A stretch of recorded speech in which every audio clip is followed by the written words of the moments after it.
Welcome to Shattering Myths, a program devoted to those of you who realize that all of the world's religious, political, military, and media institutions are corrupt, that they're counterproductive, that they cannot be fixed. We're going to begin today, and our number, if you'd like to join us at any time during the next 2 hours, is toll-free. It's 877-300-7645. I'm Yahowah. We're going to begin today a little differently. Scott, our producer, hosts not as a host, but produces a show with a very liberal host later in the day. Borderline communist. Borderline communist, which I mean akin to a Democrat, and not very different these days from Republicans. But this show was trying to make a big deal of the Seattle school teachers strike. That is a story that I have not covered because I am disgusted by the National Teachers Association and their big cry that they are in it for the children, that more money means a better education, that we should pass more taxes and more bonds to spend more money on our children's education, when all it means is spending more money on teachers who are underworked and who are underproductive. And it's even worse than that. It's because they want the money, but they don't want how the children test or what they learn to be reflected into what they do. They want no accountability, and yet they want money without accountability. That's what they want. They want money without having to work very hard for it, and no accountability. It's just great. It's basically the show brought on somebody that's from a teacher organization. This organization lobbies through Congress, things like that. And they were talking about how they started talking about the Seattle strike. And when they, just like, this is how my mind works, I get a question in my head and then I start to delve into it. My question to myself was, why, when teachers start talking about salary, do I absolutely not care? I actually get angry. I get upset, and I wanted to figure out why. I wanted to see if there was actual facts out there that would back up what I... Why Seattle school teachers are striking? And what did you find out? Well, I found out that the reason I get mad is because the average household income in the United States is just over $50,000. The median wage, what they figure, is about just around $27,000 is what they figure. Okay. The average teacher salary in America is $47,000. 70% above the average wage. Yeah. And now for this grossly higher compensation, they're actually working fewer hours, aren't they? Yeah. Well, that got me thinking. What's going on in Seattle? And I found a Forbes article that said that. In Seattle, the average salaries and benefits equals around $90,000 a year. They also get 3 months vacation. Wait a minute. So $90,000 when you add when you add in benefits. Yep. To salaries, rather than being the 57 that you were talking about earlier. The 47. Yep. The 47 you were talking about earlier. It's how much again? It's $90,000 a year. So that 47 is only with just pure salary. This is what you're guaranteed. These are This is a public job. And not a private sector job. This is a public job. And as a public job, their compensation and benefits is almost $100,000 a year. And now, to make $100,000 a year in business, you had really better perform. You're going to have to put in considerable time, and you are going to be evaluated strictly on performance. Your ability had better shine. You better be a major contributor, and yet for their $100,000, they don't want to be evaluated at all, held accountable for anything. Well, the Forbes article actually delved a little bit deeper And the pay for Seattle city teachers was between $44K, the salary, and $86K. And this is just your salary. The average was about $50,000. And again, and then the benefits take it close to $100,000. And then the benefits add another, usually around another 30% after that. The average total salary brought in by the teachers was $67,000. And that was because they would coach one of the football teams or the basketball teams, or coach one of the teams. Maybe work a little bit longer hour, stay after to do the detentions, things like that, or take on bigger classrooms. And then this is the part that actually got me, where I got upset. What's the average work day of a teacher? This is the part that got me upset. Is that the average day where a teacher is actually teaching is only 6.1 hours.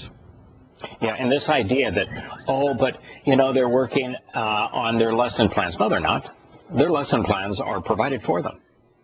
Oh, well, they're working on grading papers. No, they're not. They're grading papers when their students are doing assignments. In some classrooms, they're grading them with the kids. There was a time where I worked for a salary, not very long, because most of my life I was either a commission salesman or I owned my own businesses. But one of the things that I learned about everybody that I would hire in my business and pay a salary to is there is no one, absolutely no one, that was earning anything above an entry-level salary, and these are all 2, 3, and 4 times entry-level salaries, that was working an 8-hour day. That was just mythical.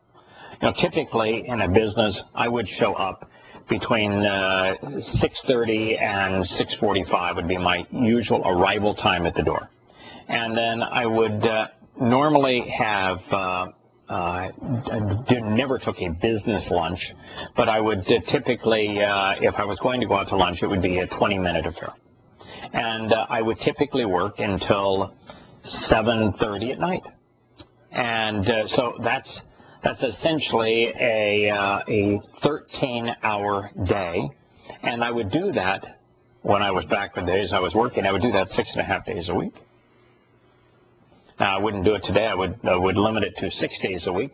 But that is what is customary in private practice. That's what's required if you're going to be effective at your job. Nobody in private practice works 8 hours a day.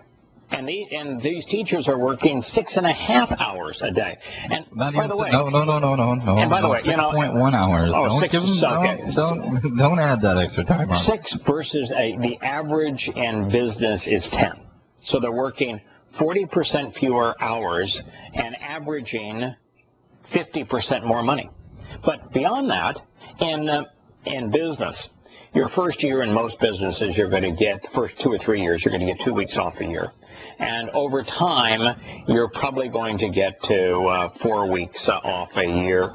Some situations might give you 5 weeks off a year, including the holidays. But the teachers, they're getting 4.5 weeks off for each of the 3 months of summer vacation, plus all of the other school holidays. It's probably 16 weeks on average. 16 versus 2. And then the other part of this. It's just repulsive. It's just absolutely disgusting that we're paying teachers this much money. Here's another problem that I really have with it, and this is another side of it that really gets, that ruffled my feathers, and this is why I don't care. Whenever I hear a teacher complain about money, I don't care. One, because obviously we can show you the stats that back it up, to where if you make more money, your kids are probably not doing as well. But here's the thing, is that not only are these teachers, because, just a few months ago, 3 months ago, Chicago had a big strike of teachers. Yeah. And there, I think, they average insane amounts of money as well. The other thing and this is the part that really bothers me, is that these guys complain about money, yet they all have the money to contribute to whatever union they're a part of, big and time. then that union has the money to then go out and buy politicians. Yeah, they own the Democratic Party. If you have money to do all that, yeah, you're not hurting. Yeah, the fact of the matter is, in America, in fact, in every country around the world, if you're going to work in the private sector or the public sector, you ought not be able to unionize. Because the unionization in the public sector causes the ability to own a political party and to gain gargantuan favor in terms of benefits that would not otherwise be applicable. So if you work in the post office or in the military or or a public teacher, you ought not be able to unionize. And this is the result of that. In fact, any public sector job, if you work for the state or federal government, county government, no employee of a public sector entity ought to be able to unionize, because what has happened is that these jobs that are unbelievably anemic, jobs that are mostly thoughtless, boring as hell, no challenge whatsoever, where they're working few hours per day, getting too many days off per year, and they're now being being overpaid to the tune of an average of twice to 3 times when you consider the total compensation package, someone in the private sector that is grossly outworking them and grossly outproducing them.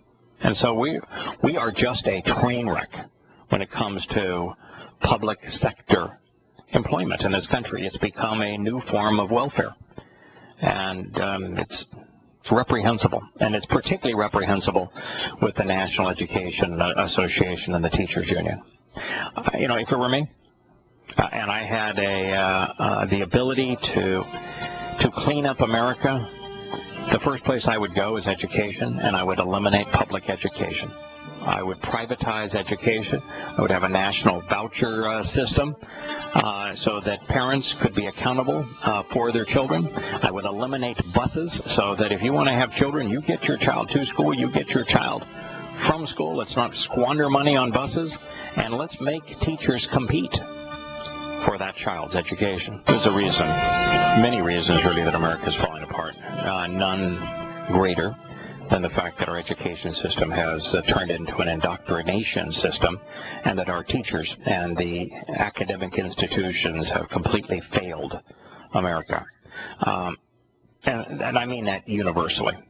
It's primarily because of a combination of 2 factors. One is political correctness has removed the exercise of good judgment, the ability to be discerning and discriminating, and therefore to be moral, to be just, to have a functioning conscience from our educational system. So what you have is people awash in unfounded opinions which mirror that which is deemed to be politically correct, which is almost universally incorrect.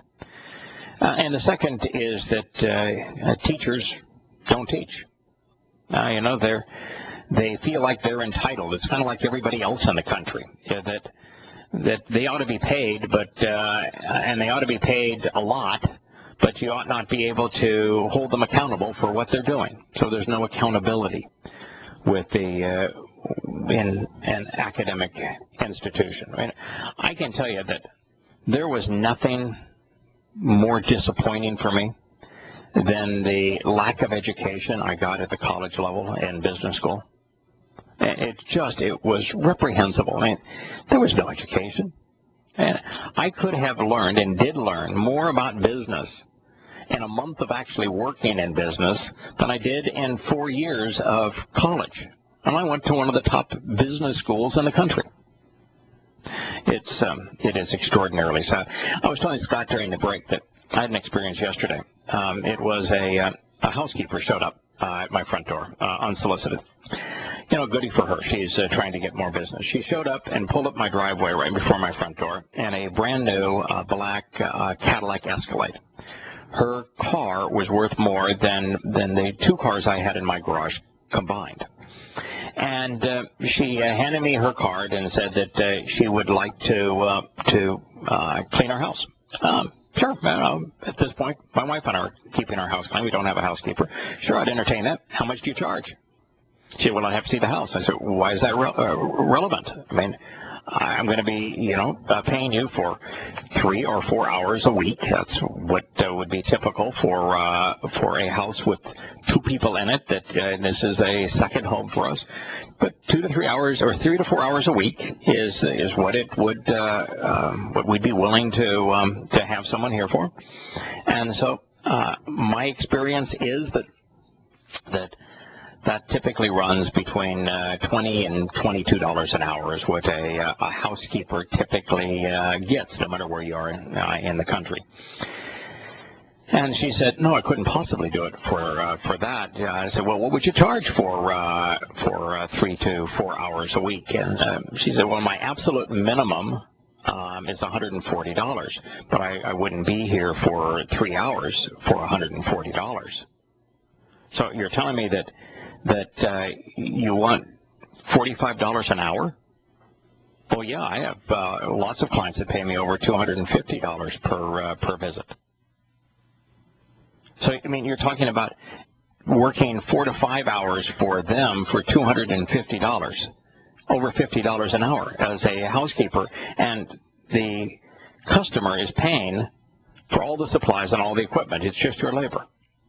Oh, yeah. Well, I'll tell you what. I am willing to engage you to see if your work is of value to us for 4 hours each week at $25 an hour. She said, no, I wouldn't even be interested. She drove away, and her black Escalade. And I looked at my wife, and who showed up shortly thereafter, and I said, here's her card. If I were you, I wouldn't contact her. But why is there any welfare in the state of Ohio? We've gone into restaurants and stores. Every store, every restaurant that we go into has a help wanted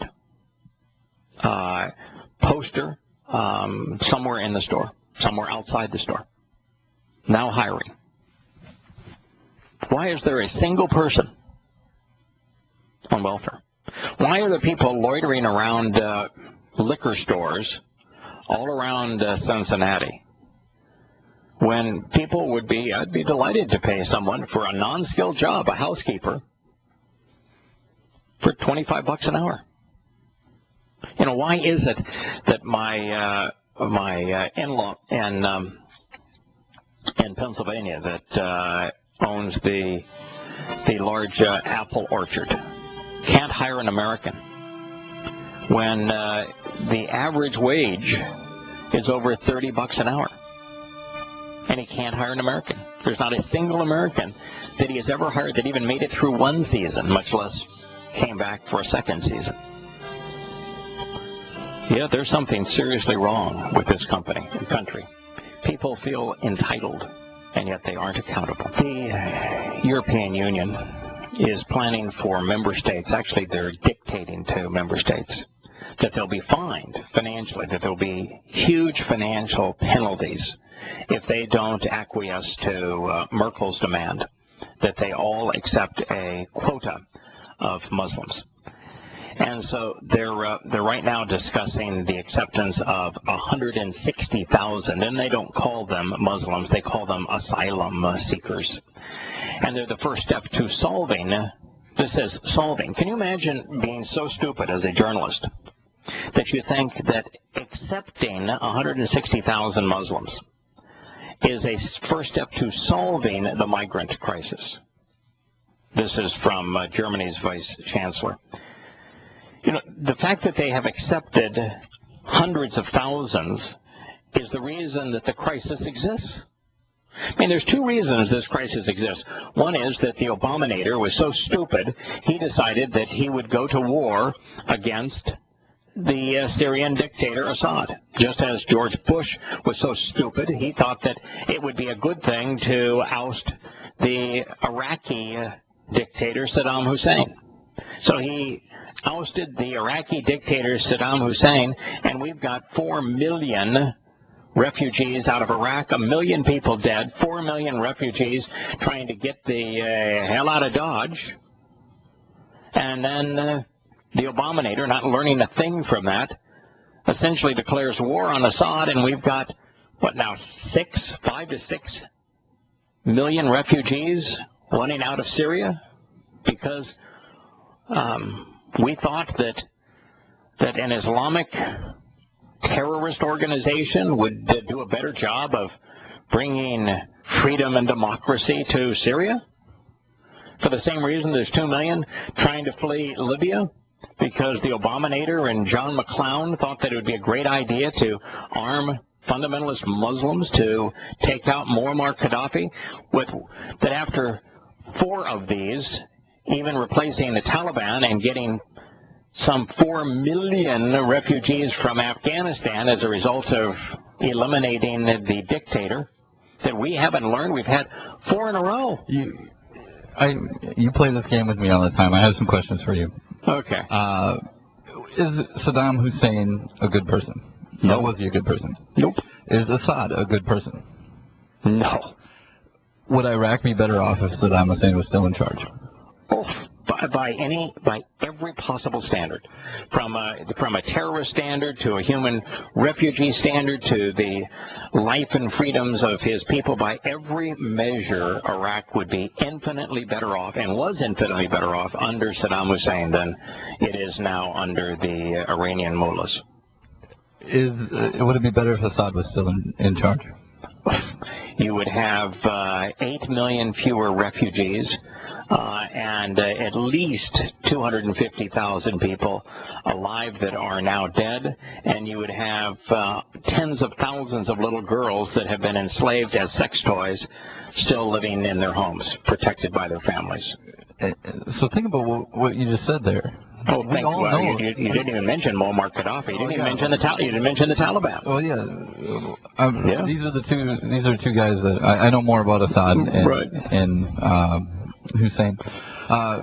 You just said that people that Muammar Gaddafi, he was a syphilitic. I mean, this was a really weird dude. We dabbled in terrorism. We know. But look at Libya now. But we know Gaddafi and Hussein and Assad are they're bad people. Yep. But not nearly as bad as those who have come to power in the vacuum that was left. But that section of the world would be better off if those guys were still there. That is correct. Think about how not just a little bit, but we're talking about almost a millionfold increase in terrorism in Iraq once we ousted Saddam Hussein.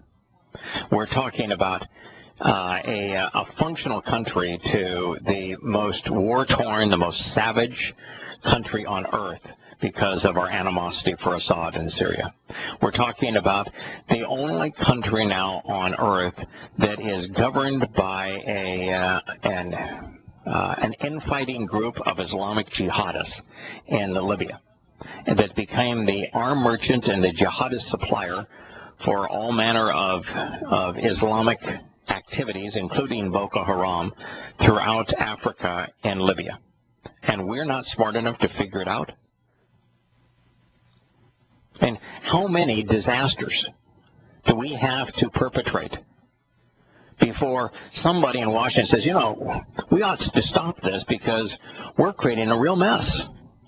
Our actions are counterproductive. Well, they're not. They can't. They won't. That's not that they can't. They won't.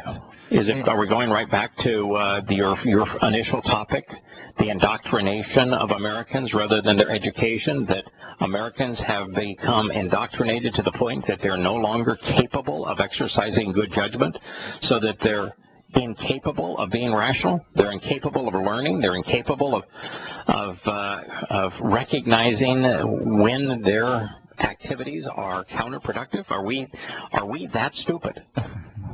Yes. Yeah, I think we are. The vast majority of the world is. I think we are. Somewhere along the line, rather than being told a truth that hurt, It became, well, we don't want to hurt anybody. We don't want to hurt anybody's feelings. Well, Sometimes that hurt is what motivates you to change. Yeah, we don't want to be hateful, and this notion that you don't want to hurt somebody's feelings and you don't want to be hateful is so counterproductive. What it says is that you're not going to hold a institution or doctrine accountable when it inspires the kind of hellish activity that we're witnessing in Libya, in Syria, in Yemen, and Egypt, and Turkey, and Afghanistan, and Syria, that you aren't going to speak out against the doctrines that motivate people to act that way. That's not caring. That's extraordinarily hateful. What you're doing is aiding and abetting rape and pedophilia and the slave trade and mass murder. When you first began realizing that Catholicism is a total sham, sham, did that truth kind of hurt you a little bit? Made me angry. Made you angry? Yeah, made me angry. That led you to do what? That led you to expose it and condemn it, and then to share with those who are open to the truth what was reliable and dependable, what wasn't a sham, so that those willing to leave the lie would know which direction to walk to find the truth. Sometimes the truth is what's needed, and that hurt needs to be there because it pushes you to other things. Right. Getting angry isn't something. Righteous indignation is a huge part of the Torah, prophets, and Psalms for a good reason. It's good to be righteously indignant, to be right, which means to hate that which is wrong, and that's what it means to be righteously indignant. That's Yahowah's style. And so, if you want to be like God, and I'm not saying that we're capable of emulating him, but to the greatest degree that we can model ourselves after the same approach that he takes, then we ought to hate more. We ought to hate those things which are counterproductive, which are destructive, which are deadly, which are damning, which are abusive to other people. And if we expose and condemn them aggressively, the world's a better place. And do it the best way you can. Through truth. Yeah. Do it through truth. Right. Evidence and reason. Use your words. There's no reason ever to lash out violently against a hateful and destructive and deadly doctrine. You play right into their hands when you do that. That's why America is making bad situations worse around the world. We're lashing out against them using bullets and bombs as opposed to words. One of my favorite things that somebody ever said to me was, you only have to remember lies. You don't have to remember the truth because you know the truth. Yeah, that's correct. Yeah. Well, so here we are in Europe, and they are now struggling to deal with this next group of 160,000 asylum seeker migrants. And I would tell you this, Scott, the number isn't 160,000. It isn't the million that have been taken into the United States and the million that have been taken into Europe in the past couple of years. No, that's not the number. Matter of fact, it's important for us to know the number. The number from Syria alone is 6 to 8 million. The number from Afghanistan, which is number 2, is 4 million. The number from Iraq is 4 million. You know, those countries all have a couple of things in common, and that's also including the next country, which is Libya, which is 3 million. So 3 million, 4 million, 4 million, and 6 to 8 million, Syria, Afghanistan, Iraq, and Libya. The two things that they have in common: A, they are all Islamic, and that in each of those countries there is a religious civil war. And number 2, America bombed all of them. You know how many refugees there were in Syria, Afghanistan, Iraq, and Libya before America bombed them? 0. And now you have 17 million. 17 million as an increase from zero. Now, wouldn't you think that there would be someone in Washington, someone in the media, someone in academia that might be able to make the connection? All right, here, America engaged and invaded Afghanistan and Iraq, bombed Afghanistan, Iraq, Syria, and Libya, supplied weapons on both sides in Syria, Afghanistan, Iraq, and Libya. And as a result of doing that, we have total chaos in those countries, and we have 17 million refugees. Those are the 4 countries that we bombed. And we invaded, and we exercised our military power, and those are the 4 greatest producers of refugees in the world today. There's only 2 other countries that are producing refugees, Turkey and Lebanon. And they're directly attributable to what we did in Syria, Afghanistan, Iraq, and Libya. And it takes the total to 20 million. Why isn't there somebody in Washington accepting responsibility and saying, you know, maybe we ought to stop this? This is madness. This is suicidal. This is stupid. Russian President Vladimir Putin has pledged continued military support for Syria's Bashar al-Assad, despite growing concerns over Moscow's role in the war. Putin urged other countries to join Russia in sending military and technical assistance. He said that the flow of refugees to Europe would have been even bigger without Russian support for Syria's government. He's right. He's right. Assad is a scumbag. He's as bad as his father, who was a mass murderer. But they are nothing compared to those who would take power from them if he were to fall. I think Putin also had the statement of the only way to stabilize Syria is to keep Assad in power. You know, if America hadn't sought to remove Assad from power and then armed the Sunni Muslims through Qatar and Saudi Arabia to take him out of power, you would not have the migrant crisis that Europe is now dealing with. That's it. We caused it because we were stupid. He said that the White House, of course, says that Russia's support for President Assad was counterproductive. God damn. American politics. I mean, I'm sorry, but we are just disgusting. Actually, what Russia is doing is productive.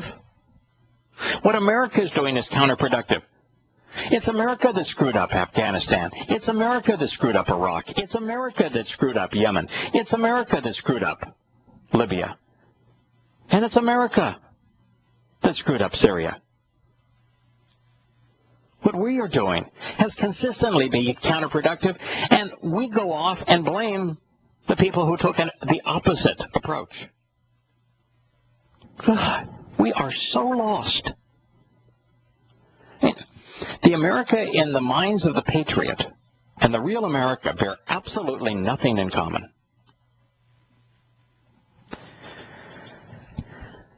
This continues to read, the U.S. would prefer to see more constructive engagement from Russia with the coalition against the so-called Islamic State,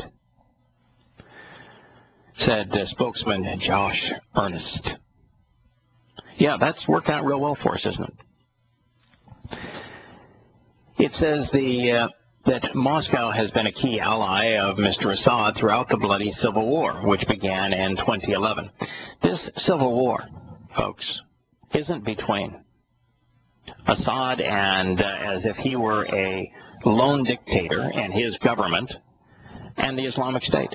The Islamic State has spent far less energy attacking Assad than they have Shia Muslims. And their primary purpose is to protect Sunni Muslims. It's the Nusra Front that was initially effective at, and continues to be effective, at attacking Assad. I mean, the American diplomat, the White House spokesperson, hasn't got a clue as what's happening there.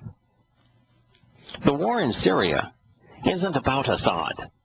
It's about Sunni via Shia Islam. A fight that America exacerbated with its invasion of Iraq. It says that military equipment is being sent to Syria to help the government combat the Islamic State, which is what Russia is claiming. President Putin said on Tuesday, yesterday, we support the government of Syria in countering the terrorist aggression. You'd think that every sane country on earth would, but there would be no reason to provide military hardware to Assad if America wasn't providing military hardware to those opposing him. We provide and will continue to provide it with the necessary military and technical assistance, and we urge other countries to join us, said a voice of sanity in the midst of ignorance. Now, this is interesting. In January, the U.S. Central Command announced that U.S. and coalition airstrikes against the Islamic State targets in Iraq and Syria destroyed 184 Humvees. Who made the Humvees? America. We bombed our own Humvees. Boy, talk about a boondoggle. We spend fortunes building and flying aircrafts and fortunes on smart bombs to destroy our own equipment and nearly 700 other military vehicles, all of which we made.